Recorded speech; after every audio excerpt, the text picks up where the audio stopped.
খুনি জঙ্গি ইউনূস ক্ষমতা দখল করার পর থেকে সার্জিস আলম যদি ছুরি খাওয়ার ভয়, ভুয়া ভুয়া স্লোগানের ভয়, এসব ভয়, এখানে দেখুন সার্জিস হাসনাতকে কি করা হচ্ছে, শেখ হাসিনা এসে কিন্তু এসব করাচ্ছে আপনারা। এদিকে শেখ হাসিনা জাতির উদ্দেশ্যে সরাসরি বক্তব্য দিলেন।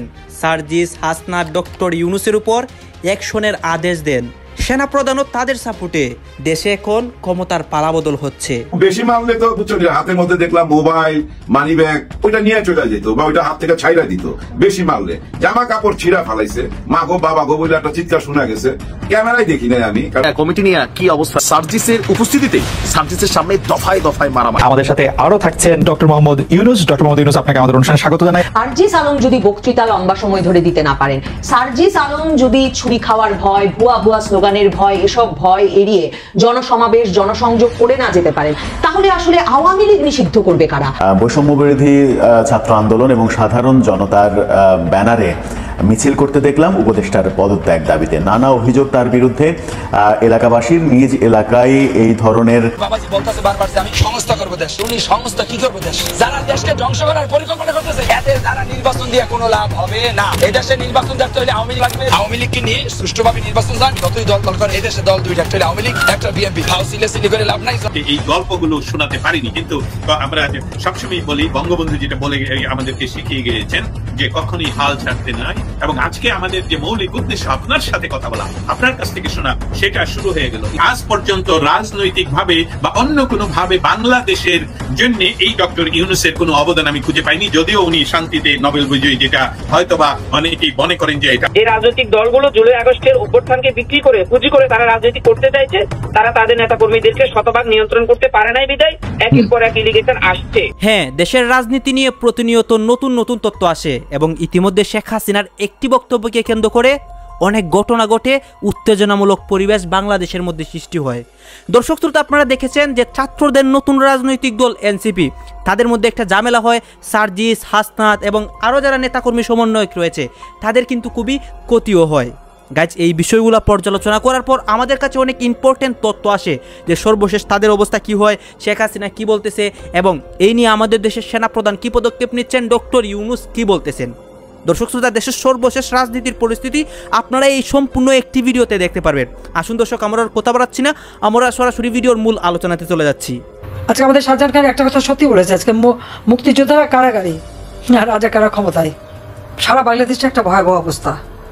আমাদের অগণিত নেতা কর্মীদের বিরুদ্ধে মিথ্যা মামলা, হয়রানি, ঘর বাড়ি পোড়ানো, অত্যাচার, নির্যাতন, এমনকি এই খুনি জঙ্গি ইউনূস ক্ষমতা দখল করার পর থেকে আমাদের শিশু, নারী, এমনকি বৃদ্ধ কারো জীবনেরই কিন্তু নিরাপত্তা নাই। এবং তাদের উপর ইউনূসের সেই পেটোয়া বাহিনী, সন্ত্রাসী বাহিনী, সেই সাথে সাথে বিএনপি, জামাত, এরা এমনভাবে অত্যাচার করছে যা মাত্র সেই 1971 সালে পাকিস্তানি হানাদার বাহিনী যখন বাংলাদেশে গণহত্যা, লুটপাট, নারী ধর্ষণ, অগ্নিসংযোগ করেছিল, সেই সময়ের কথাই মনে পড়িয়ে দেয়। তখন তা গুলি করতো এবং আগুন দিত। আর এখন এই বিএনপি এবং জামাত শিবির আর সমন্বয়ক ইউনূসের পেটোয়া বাহিনী, জঙ্গি বাহিনী, এরা লাঠি দিয়ে পিটিয়ে পিটিয়ে হত্যা করা, সেখানে দাদের হাতের আমদা, চাইনিজ কুড়াল ইত্যাদি দিয়ে মানুষ খুন করা, কোপানো, মানে বিভৎস অবস্থায় মানুষকে হত্যা করা। আমি সকল এই হত্যার নিন্দা জানাই আর এই ধরনের সন্ত্রাসী কর্মকাণ্ডের তীব্র প্রতিবাদ জানাই। মামলা তো আমার মনে হয় যে হারে আমাদের দিয়েছে, আমাদের কোনো নেতা কর্মী কেউই বাদ নাই। সকলের বিরুদ্ধে হয় হত্যা মামলা, নয় বিস্ফোরক মামলা, নয় দুর্নীতির মামলা, অজস্র মিথ্যা মামলা দিয়ে আওয়ামী লীগকে ঘরে তুলে দেওয়া, নিঃশেষ করবার প্রচেষ্টা চালাচ্ছে। তাদের একটা কথা মনে রাখা উচিত, এই আওয়ামী লীগ হঠাৎ করে কারো পকেট থেকে তৈরি হয় নাই। 1949 সালে বাংলাদেশে এই অঞ্চলের মানুষের সার্বিক উন্নয়নের জন্য, তাদের অধিকার প্রতিষ্ঠার জন্য এই আওয়ামী লীগ প্রতিষ্ঠা লাভ করেছিল। 1948 সালে বঙ্গবন্ধু শেখ মুজিব ছাত্রলীগ প্রতিষ্ঠা করেন মাতৃভাষা বাংলাকে রাষ্ট্রভাষায় মর্যাদা দেওয়ার জন্য। আর 1949 সালে আওয়ামী লীগের জন্ম হয়। জন্মলগ্ন থেকে আওয়ামী লীগ সমস্ত দেশব্যাপী এই শোষিত বঞ্চিত মানুষের ভাগ্য পরিবর্তনের জন্যই সংগ্রাম করে যাচ্ছে। সার্জিস আলম যদি বক্তৃতা লম্বা সময় ধরে দিতে না পারেন, সার্জিস আলম যদি ছুরি খাওয়ার ভয়, ভুয়া ভুয়া স্লোগানের ভয়, এসব ভয় এড়িয়ে জনসমাবেশ জনসংযোগ করে না যেতে পারেন, তাহলে আসলে আওয়ামী লীগ নিষিদ্ধ করবে কারা? আসলে আনুষ্ঠানিক অনুরোধ জানাতে চাই বাংলাদেশ সেনাবাহিনী এবং সেনাপ্রধানকে, যাতে বাংলাদেশের রাজনীতির অত্যন্ত গুরুত্বপূর্ণ নেতা, তরুণ নেতা সার্জিস আলম, এনসিপির উত্তরাঞ্চলের মুখ্য সংগঠক, তার নিরাপত্তার জন্য সেনাবাহিনী মোতায়েন করা হয়। মানে সেনাপ্রধান আমাদেরকে ফেব্রুয়ারি মাসে জানিয়েছিলেন যে 30,000-এর মতো সৈন্য সারা বাংলাদেশে নাকি আমাদের জানমালের নিরাপত্তা দেওয়ার জন্য মোতায়েন আছে। তো বাংলাদেশের যে অভিজ্ঞতা আমাদের 8 মাসে, আমরা ওই 30,000 সৈন্যের কোনো হাজারকে বা কাউকে কখনো সময় মতো ঘটনাস্থলে উপস্থিত হতে দেখতে পারিনি, কিংবা আসলে কাউকে কোনো নির্যাতন থেকে বাঁচাতে পারতে দেখিনি বা তাদের জানমালও রক্ষা করতে দেখতে পারিনি। বরং এখন সেনাবাহিনীর উচিত সেই 30,000-এর কয়েক হাজার সার্জিস আলমের মতো গুরুত্বপূর্ণ নেতার জানমাল এইগুলোর সংরক্ষণে নিয়োজিত করা। সেই আনুষ্ঠানিক অনুরোধ জানানোই আসলে আজকে আমার এই নবনীতা চৌধুরীর বয়ানের মূল কথা। কারণ আপনারা দেখেছেন কিনা জানি না, সার্জিস আলম তার এলাকা মানে উত্তরাঞ্চল বগুড়ায় কালকে গেছেন আওয়ামী লীগ নিষিদ্ধের দাবিতে। মানে এনসিপি তো সারা বাংলাদেশ জুড়ে আসলে আওয়ামী লীগ নিষিদ্ধের দাবিতে মিছিল সমাবেশ করবে বলে কর্মসূচি ঘোষণা করেছে। তো সেই আওয়ামী লীগ নিষিদ্ধের দাবির মতো বিরাট দাবি, জনদাবি বলে যাকে তারা অভিহিত করছেন, সেই দাবি নিয়ে তিনি গেছেন বগুড়ায়। আর ওই দিকে বৈষম্য বিরোধী ছাত্র আন্দোলনের একটি গ্রুপ শুধু যে পাল্টা সভা ডেকেছে তাই নয়, সার্জিস আলম নাকি জামাত শিবির এবং আওয়ামী লীগের লোকজনকে এনসিপির মধ্যে পুনর্বাসিত করছেন। এই অভিযোগে তারা সেই সভাস্থলে গিয়ে ভুয়া ভুয়া স্লোগান দেওয়া শুরু করে। এরপরে দুই পক্ষের মধ্যে মারামারি লেগে যায় এবং মারামারির ফলে 30-35 জন আহত হয়। এদের মধ্যে ছুরিকাঘাতে আহত ব্যক্তিরা হাসপাতালে এখন চিকিৎসা নিচ্ছে। তার মানে চাকু ছুরি নিয়েও ওই সভায় লোকজন জড়ো হয়েছিল।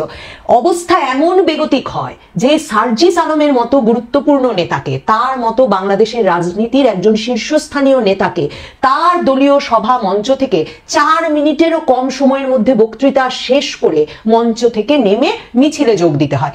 তো সেই যে এই ঘটনা এবং সেই মিছিল আবার সামনে পেছনে অসংখ্য পুলিশের প্রহরার মধ্যে সারা বগুড়া 7 মাথা চক্কর প্রদক্ষিণ করতে হয়। তো এই অবস্থায় তো আসলে রাজনীতি করা যায় না। সার্জিস আলমের মতো নেতা যদি রাজনীতি করতে না পারেন, তাহলে আসলে সেনাবাহিনী টিকবেন কি করে, মানে সেনা প্রধান টিকবে কি করে? কারণ ভুলে তো যাওয়া যায় না, কদিন আগে যখন হাসনাত আব্দুল্লাহ বললেন যে সেনা প্রধান নাকি এমন ধৃষ্টতা দেখিয়েছেন যে তিনি বলেছেন একটা রিফাইন্ড আওয়ামী লীগ তৈরি করতে হবে এবং আওয়ামী লীগকে নির্বাচনে আসতে দিতে হবে। তো হাসনাত আব্দুল্লাহ একদম হুমকি দিয়ে দিয়েছেন ফেসবুকে। তখন সেনাপ্রধান আপনার পাশে কে দাঁড়িয়েছিলেন? আপনার পাশে দাঁড়িয়েছিলেন এই সার্জিস আলম। তিনি বলেছিলেন রাজপথে যখন ওয়াকার না হাসনাত এমন স্লোগান চলছে এবং জনমনে এমন একটা আশঙ্কা বা আশাবাদ, যে অবস্থা প্রায় এমন যে মনে হচ্ছিল সেনাপ্রধানের পদ থেকে ওয়াকারুজ্জামানকে সরিয়ে সেখানে হয়তো ডক্টর ইউনূস একজন ছাত্র প্রতিনিধি বসিয়ে দেবেন, হয়তো হাসনাতকে বসিয়ে দেবেন। এমন বেগতিক অবস্থা থেকে তো আপনাকে রক্ষা করতে চেষ্টা করেছিলেন এই সার্জিস আলম। সার্জিস আলম তখন বলেছিলেন একদম উচিত হয়নি, একজন সিনিয়র লোক আমাদেরকে কি বলেছেন ব্যক্তিগত সম্পর্কের জেরে সেই প্রসঙ্গ ফেসবুকে ফাঁস করে দেওয়া উচিত হয়নি। তো তখন আবার এনসিপির আরেক নেতা হান্নান মাসুদ বলেছিলেন তো যদি এটা এমনই চাপ প্রয়োগ করা কথা না হয়, সেনাপ্রধানের সিনিয়র হিসেবে কথা হয়, আর হাসনাত আব্দুল্লাহ বলছেন সেনাপ্রধান এরকম একটা চক্রান্ত করছেন, তাহলে নিশ্চয়ই হাসনাত এবং সার্জিসের মধ্যে যে কোনো একজন মিথ্যা কথা বলছেন। এই যে এনসিপির ভেতরে লোকজন মুখ খোলা শুরু করলো এই হাসনাত আর সার্জিসের বিরুদ্ধে, সেই মুখ খোলা কিন্তু আর বন্ধ হয়নি। এনসিপি এখন পর্যন্ত একটা মাত্র তাদের কমিটির সভা করতে পেরেছে। ঢাকা শহরে সেই সভা প্রায় 9 ঘন্টা ধরে চলেছে এবং 9 ঘন্টা ব্যাপী ওই সভার বেশিরভাগ সময় আলোচনা হয়েছে সার্জিস এত টাকা বানালেন কি করে, সার্জিস কি করে 150 গাড়ি নিয়ে তার এলাকায় যান, এবং সেই আলাপ পরে একটা তদন্ত কমিটি গঠনের মধ্য দিয়ে এনসিপি কে শেষ করতে হয়েছে। চট্টগ্রামের নেতা আমির খসরু মাহমুদ চৌধুরী, রিজভী, শামসুদ্দিন দুদু সবাই যখন কথা বলে ঝাঁপায়া পড়ে, তাদের তো একটা চিন্তারে, একটা বড় দলের চিন্তারে, তারা তো বিএনপির হয়ে কথা বললে, আর আমি বিএনপি করি কিন্তু কথা বলি মুক্তিযোদ্ধা হয়ে। কথাটা ডিফারেন্স আছে কিন্তু, কারণ আমি কেন মুক্তিযোদ্ধা হয়ে কথা বলি? আমি তো এতদিন সবসময় বিএনপির হয়েই কথা বলছি, মুক্তিযোদ্ধা হয়ে কথা বলি। যখন জামাত ইসলামের পত্রিকায় লেখা হয় যে 71 সনে যারা অস্ত্র হাতে যুদ্ধ করছিল বাংলাদেশের জন্য, তারা আল্লাহর কাছে মাপ চাও, এটা মুক্তিযুদ্ধ বলছিল, তখনই আমার মনে হয় রাজাকারের কাছে কি আমি হেরে যাব? আমার জীবন কি বৃথা চলে যাবে? আমার বাবার চোখের পানি কি বৃথা যাবে? আমার মায়ের ইজ্জত কি বৃথা চলে যাবে? আমার শিশুর কান্না কি বৃথা চলে যাবে? আমার ঘরে একজন আমার স্ত্রী আছে, তার আপন 2 ভাই মুক্তিযুদ্ধে শহীদ। আমার প্রতিদিন তাকে দেখলে পরে শহীদের গুণ মনে, 2 ভাই আপন, 2টা ভাই শহীদ মুক্তিযুদ্ধে। আমার শাশুড়ি মৃত্যুর আগে আমার বাসায় আসতো, সারাদিন শুধু কাঁদতো, আমার 2টা ছেলে গেল কই, কেন ফিরে আসলো না? সব দিতে চলে যাবে কেন? ওই আজকের ছেলেদের 3 মাসে 300 কোটি টাকা বানানোর জন্য, সুন্দর সুন্দর শার্ট পাঞ্জাবি পরার জন্য, সাইড পয়সার মুরাদ ভাই 4 কোটি টাকার গাড়ি দৌড়ানোর জন্য আমার সবকিছু বিসর্জন দিতে হবে? যে ইউনূস সাহেব কোনোদিন মুক্তিযুদ্ধের নামে কথা বলে না, কোনোদিন মুক্তিযুদ্ধের আনঅফিসিয়ালি মুক্তিযুদ্ধের জন্য 54 বছরে একটি কথা বলে নাই, মুক্তিযুদ্ধের প্রতি যার কোনো ধরনের কমিটমেন্ট নাই, তারকে শুধু প্রধান উপদেষ্টা রাখার জন্য এবং তার ক্ষমতাকে দীর্ঘায়িত করার জন্য, এবং এখানে অনেক আছে তার মন্ত্রিসভায় রাজাকারের ছেলে এবং মেয়ে এবং রাজাকার, তাদের ক্ষমতাকে দীর্ঘায়িত করার জন্য আমি চুপ করে থাকবো, কোনো কথা বলবো না? এই দেশে অবশ্যই গণতন্ত্র আসতে হবে। আমি আপনাকে বলি, বুকটা কি বলবো, বন্ধ হয়ে যাবে নিঃশ্বাস। আমি কয়েকদিন আগে দেখা একটা লাইব্রেরি থেকে বই নিয়ে যাওয়া হয়েছে। আর বই নিয়ে যাওয়া হয়েছে? রবীন্দ্রনাথ ঠাকুরের বই থাকতে পারবে না লাইব্রেরিতে, কাজী নজরুল ইসলামের বই থাকতে পারবে না। 2 লাখ টাকার বই ওই টাঙ্গাইলের দনবাড়ির একটা লাইব্রেরি থেকে নিয়ে যাওয়া হয়েছে। অকল্পনীয় ব্যাপার। এই অমানুষ নরাদম নরপশুর বাচ্চা এরা কারা? ওই একটা কথা তো বলে নাই, এখানে তো শিক্ষামন্ত্রী একজন আছে, কে শিক্ষামন্ত্রী, কোন গায়ের বাছুর আমি তাকেও চিনি না, কিন্তু সে তো বললো না যে বই কারণ এসে তাদেরকে আগে লাইব্রেরি, যে রবীন্দ্রনাথ ঠাকুরের বই পড়তে পারবে না, কাজী নজরুলের বই পড়তে, এগুলো তো করতো 1960, 61, 62 আইয়ুব খানের আমলে এইসব কাজ হয়েছে। আইয়ুব খানের আমলে এইসবগুলো ছিল। হ্যাঁ ছিল। এখন আইয়ুব খানের বাচ্চা কারা যারা আইয়ুব খানের আইন করে? দেখেন, প্রকৃতপক্ষে আমি যুদ্ধের বিপরীতে অলওয়েজ। আমরা ফেসবুকে অনেকে মজা পাচ্ছি যে যুদ্ধটা হলে একদম ভারতের অস্তিত্ব থাকবে না, কেউ বলছে পাকিস্তানিদের এইবার তো ভাই শেষ। মানে এই যে 2টা বিভাজন আছে, কিন্তু আপনার মাথায় রাখা উচিত যদি ভারত পাকিস্তান যুদ্ধ হয়, এইটার ইফেক্ট বাংলাদেশে শতভাগ পড়বে, বিভিন্ন রকম ঝক্কি ঝামেলা বাংলাদেশের উপর দিয়া যাবে। সো আমি যুদ্ধটার বিপরীতে, কিন্তু যুদ্ধ যদি লাইগাই যায় তাহলে ভারতের কপালে শনি আসবে।